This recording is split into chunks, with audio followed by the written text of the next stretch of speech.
Hello, I'm Dr. Lola Ashaye, and you're listening to Connecting the Dots with Dr. Ashaye.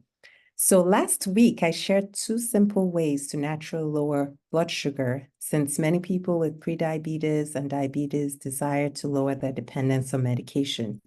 And we talked about making a decision to implement at least one of those ways and to make sure to keep track because that gives us the best results. The truth is that when we desire health transformation, it has to be intentional. And sometimes because our bodies are actually so simple, it's deceiving. I've seen so many people spend time and money researching and buying all kinds of complicated supplements. And meanwhile, they're ignoring their body's natural abilities to heal itself.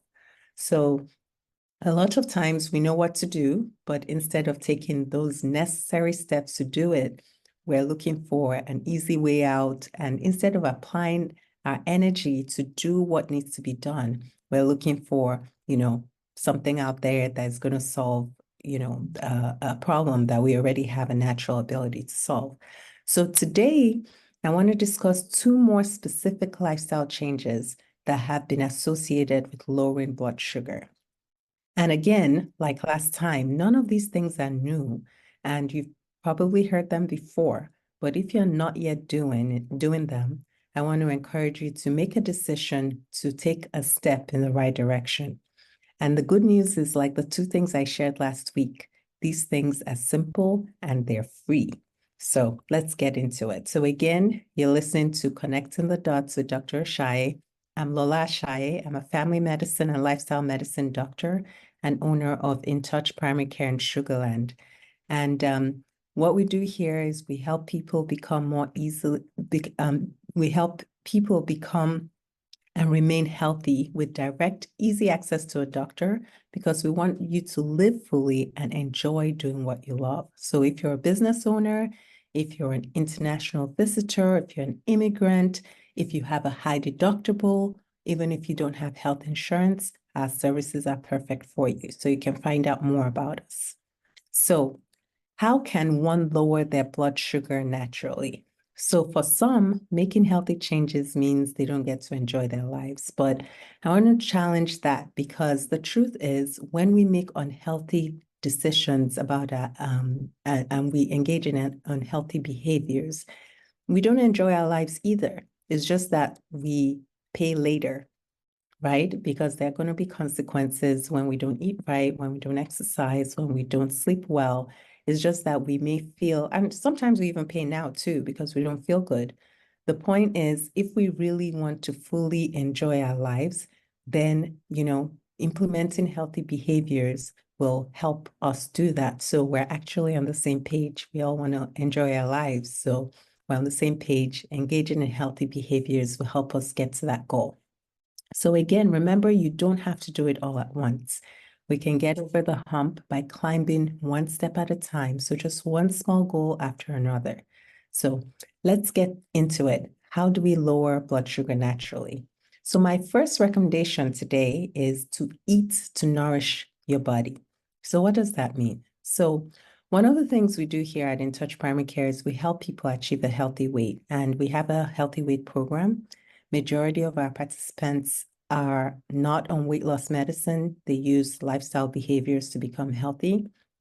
And when I first meet people that are part of the program, many of them have tried diets or medications, and many of the strategies were about suppressing their appetite, right? So that helped them shed some weight. But a lot of them did not focus on getting adequate nutrition.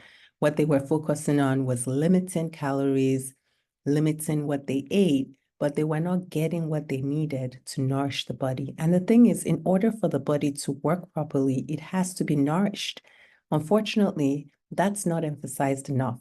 And so people will shed some weight, but then once they stop whatever they were doing, they gain it all back. And their body is not even prepared to really work well. So even if they shed some weight, they're not necessarily healthy. Because as you know, there are a lot of skinny, unhealthy people too.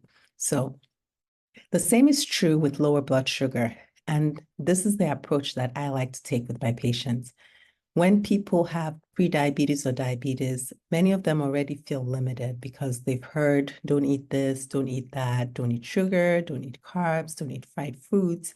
But there's not enough emphasis on what they can eat, right? So, we know that when you eat a variety of vegetables, when you eat adequate protein, when you get adequate vitamins and minerals and fiber, it helps nourish your body so your body can work properly, so your body can help be in a state that will be healthy generally. And that's what we need to focus on. The truth is, when you spend time focusing on what you can eat, you know that what you focus on grows, right? When you spend your energy and your time focusing on how do I really nourish my body, what tends to happen is you naturally start eating less and less of the unhealthy stuff, especially if you work on nourishing your body first. So you get filled up with the healthy stuff and you eat less of the unhealthy stuff.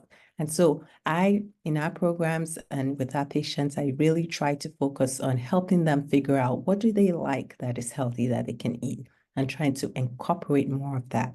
And so when we think about nourishing our bodies when we eat instead of just satisfying immediate hunger or limiting what we should eat, it really makes a difference in helping us be healthy because our body gets what it needs to function properly and to help us feel better and live fully.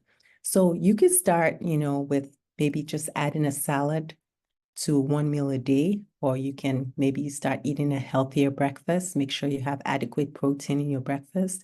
Or maybe you start with making sure that at least half your plate is filled with a variety of vegetables. But whatever you do, try to start something with the mindset of nourishing your body when you're eating. At our program, I work with a functional nutritionist and we both come up with specific plans for our patients, but you can work with your doctor, you can work with a nutritionist to determine what will work specifically for you.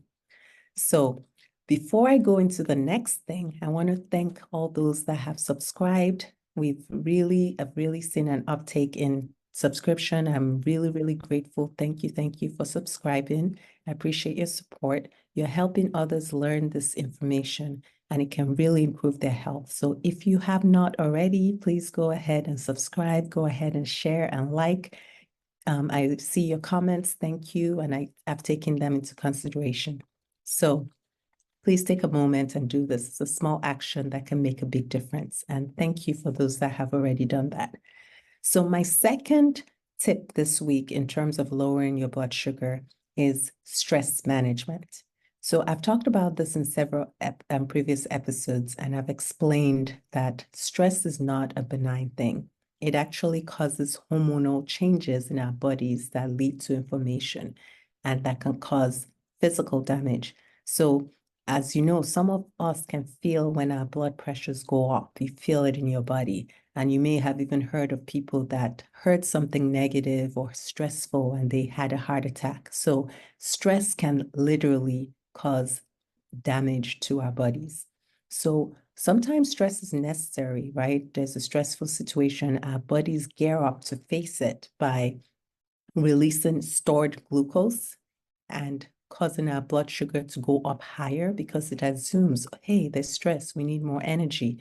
And so that's normal, that's fine, and that helps us get through the stressful situation. However, the problem is when we undergo long periods of stress, our bodies are not built for that. So when our bodies feel stressed for long periods, the glucose stays high the whole time, and that can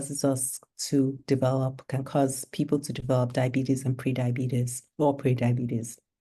So it's really in our best interest to lower our stress level. And the good news is we have the ability to do this naturally by by practicing certain behaviors. And when we do them consistently, it actually builds resilience so that we're less likely to get stressed as easily.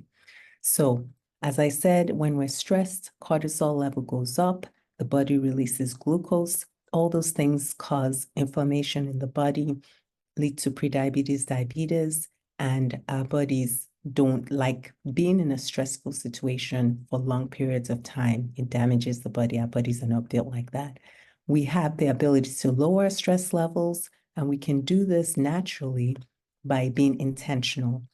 So this may be through physical activity, playing sports releases stress. It could be by meditation, focusing on things that are positive. It could be journaling. It could be even some people may need therapy to walk through some things. But the idea is understanding that stress is not just something that you ignore. It's something that needs to be dealt with because it really does affect our health. And when we are stressed in in an acute situation, there are other things that one can do. So there's stuff you do consistently for just building resilience so that you don't get stressed as easily. So that's like your preventative regimen.